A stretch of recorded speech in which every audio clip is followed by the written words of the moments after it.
कि अगर अल्लाह ने इजाफी दिया तो करें, नहीं तो आराम से टेंशन फ्री जिंदगी गुजारें, तवक्कुल करें, जिस अल्लाह ने हमें खिलाया इनको भी क्या करेगा, वही अल्लाह खिलाएगा। अल्लाह थोड़ी गाफिल है। और इजाफी अल्लाह ने दे दिया तो सर फिर जाया ना करें, फिर उनके लिए प्रॉपर्टी भी बनाए, घर भी बनाए और गोल्ड भी बना के छोड़ सकते हैं, कुछ भी कर सकते हैं। फिर तो मैं लोगों से कहता हूं कि इस वक्त तो करेंसी को ऐसे रखो ही नहीं भाई, करेंसी डी वैल्यू हो रही है। आपने आज 1 करोड़ रुपए जमा कर लिए, आप मर गए, साल 2 साल के बाद तो करोड़ 50 लाख के बराबर हो जाएंगे, बच्चों का क्या होगा, नुकसान। अब तो हम कहते हैं लोगों से गोल्ड खरीद के रखो भाई, प्रॉपर्टी लेके रख लो, कुछ ना कुछ तो ऊपर जाएगी। तो ये कॉन्सेप्ट खोपड़ी शरीफ में आ गया ना। अब भी अगर किसी ने कहा ना कि मौलवी साहब कैसी बातें कर रहे हैं, इसका मतलब उसका ही मसला है। तो दिल ना लगाओ, दिल। तो मैं जल्दी जल्दी बात को समेट के खत्म करता हूं। मैं ये कह रहा था कि 2-3 चीजें ही हैं भाई जिस पे बयान बार बार करना पड़ता है। इंसान का बच्चा किसे कहते हैं, पहले ये समझो, इसको क्लियर करने की जरूरत है। नंबर 2, फिर हमें सीधे रास्ते पे चलने के लिए जो मोटिवेशन चाहिए, उस पे भी हमें कौन चलाता है, कुरान चलाता है। तो उसमें हमें सबसे पहले ये तसव्वुर दिमाग में बिठाना पड़ेगा कि ये दुनिया रहने की जगह, बोलो, नहीं है। मरेंगे, यहां से मरेंगे, यहां की तरक्की, यहां की इज्जत सब 2 नंबर। पेरिस में मैंने व्लॉग बनाया ना, तो बिल्डिंगें दिखा रहा हूं खूबसूरत, तो मुझे ख्याल हुआ कि ऐसा ना हो लोग इस पेरिस को ज्यादा फ्री कराना शुरू कर दें। जर्मनी भी गया ना, तो अब लोग भी देख रहे होते हैं, घूम रहे हैं। तो मैंने कहा थोड़ा सा हम आखिरत का तड़का लगा दें ताकि लोगों को बस ये एंजॉय करने के लिए, कोई दिल लगाने की जगह नहीं। तो मैंने कहा भाई ये पेरिस आप देख रहे हैं, लेकिन ये दुनिया है बहरहाल मुसाफिर खाना, जाना सबने कहा है।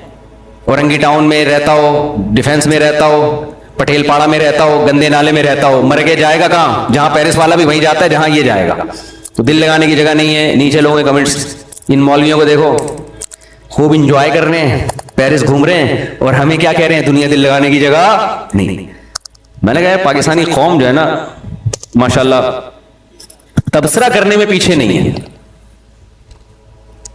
कह रहे देखो अगर दिल लगा, उनका मकसद ये था अगर दिल लगाने की जगह नहीं है तो क्यों जा रहे हो पेरिस, है भाई। और अगर गए हो तो तमीज से मस्जिद में जाओ, अल्लाह अल्लाह करो, तबलीग करो, पतली गली से निकलो। हमें ये बिल्डिंगें और ये इतना खूबसूरत क्यों दिखा रहे हो भाई, दिल लगाने की जगह। पहले तो जाना ही नहीं चाहिए पेरिस आपको। यहां बैठ के पेरिस वालों में बयान हो सकता है कि नहीं हो सकता। तो मेरा मकसद उस एतराज करने वाले की बात का जवाब देना नहीं है, यहां भी मेरा मकसद आपका कॉन्सेप्ट क्लियर करना है। खूब समझ लो, दुनिया से मोहब्बत करने की इजाजत नहीं है हमें। इसका यह मतलब हरगिज नहीं है कि दुनिया से किनारा कशी इख्तियार कर लें। यह वो रहबानियत है जो इस्लाम में हराम है। पेरिस से मोहब्बत नहीं करके भी पेरिस जाना पड़ेगा अगर अल्लाह ने आपको गुंजाइश दी है, पैसा दिया, घूमो जाके, कोई मसला नहीं है। नहीं है पैसे तो आराम से चुप करके बैठ जाओ, हसरत से राले मत टपकाओ। क्योंकि जब हमारे पास गुंजाइश नहीं थी तो पेरिस जाने वालों को हम भी हसरत से नहीं देखते थे। हम कहते थे जाके क्या कर लेगा, मरेगा तो हमारी वाली खबर भी मिलेगी इसको, साथ वाली, और क्या होगा। जब नहीं है तो नहीं है, गए तो एंजॉय कर लो, किसने मना किया है। दिल ना लगाओ। समझते हो कि नहीं समझते। दुनिया से बेरगबती का मतलब यह हरगिज नहीं है कि दुनिया को छोड़ दो, क्योंकि दुनिया को छोड़ने में सिर्फ पेरिस को छोड़ना नहीं है। फिर ये जो आप निहारियां और बिरयानियां खा रहे हो ये भी छोड़ो, फिर नाश्तों में पराठे भी छोड़ो, अंडे भी छोड़ो, फिर तो 2 टाइम की रोटी भी, बल्कि 1 टाइम की रोटी खाओ। 1 टाइम खाने से भी जिंदा रहता है, और वो भी जौ की रोटी होनी चाहिए सिर्फ पानी के साथ।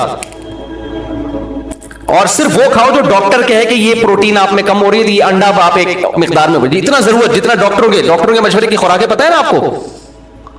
डॉक्टर जो खुराक बताता है ना खुद भी नहीं खा सकता वो, उसको पता है ये मैं नहीं अफोर्ड कर।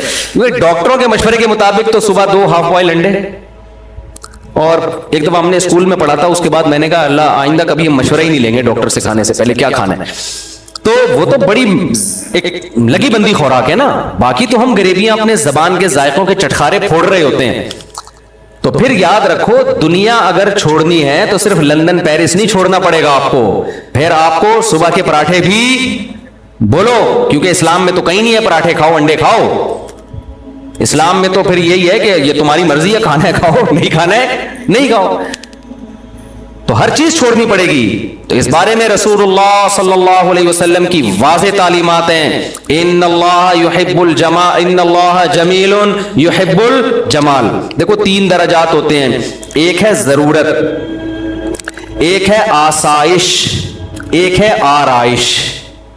3 درجات ہیں پیسہ خرچ کرنے کے. ایک ہم پیسہ خرچ کرتے ہیں اپنی ضرورت پوری کرنے کے لیے، یہ بھی جائز ہے اسلام میں. ایک ہم پیسہ خرچ کرتے ہیں ضرورت تو پوری ہو رہی ہے، ذرا سہولت میں آ جائیں گے، یہ بھی جائز ہے. تیسرا ہے کہ سہولت بھی ہے لیکن ہٹو بچوں کام نہیں ہو رہا، زینت نہیں ہے، تو اس کو کہتے ہیں آرائش. مثال کے طور پر آپ کو زندگی گزارنے کے لیے رات کو کوئی چھت چاہیے جہاں مچھروں سے، دھوپ سے، سردی سے، گرمی سے حفاظت ہو. تو اگر ایک کمرے کا بھی آپ کو گھر مل گیا اور اٹیچ باتھ روم مل گیا جس میں بیماریوں کا خطرہ نہ ہو اور صاف ستھری جگہ ہو، تو آپ کی رہائش کی ضرورت پوری بولو ہو گئی. خوراک کے معاملے میں کیا ہے؟ خوراک میں اگر آپ کو 2 ٹائم کی بھی روٹی مل جائے، تھوڑے بہت پروٹین اور کارب ہو، تو آپ کی ضرورت کیا ہو گئی؟ پوری ہو گئی. رہائش میں آپ کی ضرورت ایک کمرہ، ایک اٹیچ باتھ روم، ضرورت پوری ہو گئی. لیکن ٹینشن ہوگی کہ نہیں ہوگی؟ وہی کچن ہے آپ کا، اور پھر پانی کے لیے بالٹیاں بھر بھر کے لاؤ گے باہر سے. موٹر کا سسٹم، موٹر ہوگی تو لگائیں گے کہاں؟ ایک کمرے میں موٹر کیسے پانی کی فکس کریں بھائی؟ تو ہم کیا کہتے ہیں؟ آسائش کی طرف جاتے ہیں. یار ایک کمرے کا نہیں، کم از کم 3 کمرے کا گھر ہونا چاہیے. اس میں کچن الگ ہو، واش روم ایک الگ ہو، پھر موٹر کے لیے برآمدہ الگ ہو، اور بستر لگے ہوئے ہیں اس میں. نیچے ہی زمین پہ سو رہے ہوتے ہیں، یار تھوڑا سا تمیز سے سو جائیں گے گدے پہ. تو ایک درمیانے درجے کا گھر کیا کہلاتا ہے؟ اس میں ہے آسائش، آرام، انسان ایزی فیل کرتا ہے. تو اس میں الگ سے پیسہ لگانا پڑے گا. یہ بھی شریعت میں کیا ہے؟ جائز ہے کہ آپ ضرورت تو آپ کی پوری ہو رہی ہے لیکن آپ چاہ رہے ہو ذرا سہولت سے. ضرورت آپ کی ابال کے دال، ابلی ہوئی دال کھاؤ گے ضرورت پوری ہو جائے گی. لیکن آدمی کہتا ہے یار تھوڑا تمیز سے بنا لو بیگم، تھوڑا پیاز ٹماٹر کا تڑکا لگا لو، کچھ حلق میں نوالا اترے گا، کوئی مزہ آ جائے. تو گورنمنٹ کی طرف سے کوئی پابندی نہیں ہے اس پہ. کیا خیال ہے؟ یہ ہے. اس پہ بھی پیسہ جب تڑکا لگے گا تو ٹماٹر پیسوں سے آئے گا نا، پیاز بھی پیسوں سے آئے گا، پھر دیسی گھی کا تڑکا لگے گا تو پیسوں سے آئے گا. تو یہ ساری کیا ہے؟ آسائش. اسلام میں اس پہ پیسہ خرچ کرنے پر بھی پابندی نہیں ہے. تیسری ہے آرائش. ڈیفینس کے گھروں میں آپ جاؤ، گھر میں جاتے ہی جی فانوس لٹکا ہوا ہے، یہ الگ قسم کا صوفہ ہے، وہ الگ قسم کا صوفہ ہے، یہ خوبصورت پردے مالداروں کے گھروں میں ہوتا ہے، 5 اسٹار ہوٹلوں میں ہوتا ہے. آسائش. ایئر کنڈیشن آپ کے انگلیوں پہ ہے، ٹھیک ہے نا. غریب کے گھر میں نہ اے سی ہوتا ہے، پنکھا ہوتا ہے، وہ ہوا پنکھے کی اپنی آواز آتی ہے. اس کے عادی بھی ہو جاتے ہیں غریب لوگ، جو آواز نہ ملے وہ ٹینشن سے مر جائیں. اچھا جتنا غریب ہوگا پنکھے میں آواز اتنی زیادہ ہوگی. اسی کو انجوائے کرتا ہے. بعض دفعہ ڈر ہوتا ہے کہ گر نہ جائے پنکھا. تو ایک دفعہ ایسے ہی ہوا، میں کسی جاننے والے کے گھر کے، بیچارے بہت غریب تھے، اللہ مقصد کسی کا مذاق اڑانا نہیں. تو ایک پنکھا لگا ہوا تھا، وہ نہیں ہوتے پیڈسٹل فین جو ہوتے ہیں ڈنڈے پہ کھڑے ہوئے ہوتے ہیں، وہ یوں یوں کر کے نا گھوم رہا ہے. تو میں نے کہا میں نہیں بیٹھ رہا، مجھے لگ رہا ہے کسی بھی وقت یہ سجدے میں چلا جائے گا. انہوں نے کہا نہیں مفتی صاحب کچھ نہیں ہے، بہترین پنکھا. میں نے کہا بھائی میرے کو لگ رہا ہے کہ جس حساب سے ہل رہا ہے نا یہ، اس کو یا تو ہمیں چکر آئیں گے یا اس کو چکر آئیں گے. اچھا میں باتیں کر رہا ہوں، دھڑام سے پنکھا نیچے. میں نے کہا اللہ کا کتنا بڑا فضل ہو گیا، میں لیٹا نہیں یہاں پہ. تو پنکھا کیا ہے؟ تو غریب اس پہ بھی خوش ہوتا ہے، کہتا ہے چلو دوبارہ اٹھا کے ایلفی سے چپکا دو اس کو. ٹھیک ہے. تو سہولت تو ہے لیکن آرائش اور زینت نہیں ہے. آرائش کہتے ہیں زینت کو، اٹریکشن ہو اس میں. اٹریکشن تھوڑی ہے. اٹریکشن تو یہ ہوتی ہے کہ آپ نے دہلیز پہ قدم رکھا، گھر میں گئے ابے یار کیا زبردست لگژری سٹائل. جیسے ہمارے پنجرے میں جب کوئی جاتا ہے نا مرغیوں کے، تو ہمارے لیے تو بڑی اٹریکشن ہے. پتہ نہیں، ایک تو میں جو بھی مہمان آتا ہے، ڈیفینس سے آ رہا ہو، کلفٹن سے آ رہا ہو، 20ویں گریڈ کا آفیسر ہو، 18ویں گریڈ کا آفیسر ہو، میں اس کو اپنی گائے دکھاتا ہوں، اپنی بکری دکھاتا ہوں، اور اپنی انڈوں پہ بیٹھی ہوئی مرغیاں لازمی دکھاتا ہوں. آج میں سوچنے لگا پتہ نہیں اس کو دلچسپی ہے بھی کہ نہیں ہے. یہ بولے گا یار کیا ہمیں کیا دکھا رہے ہو مفتی صاحب، مرغیاں دکھا رہے ہو، بکری دکھا رہے ہو.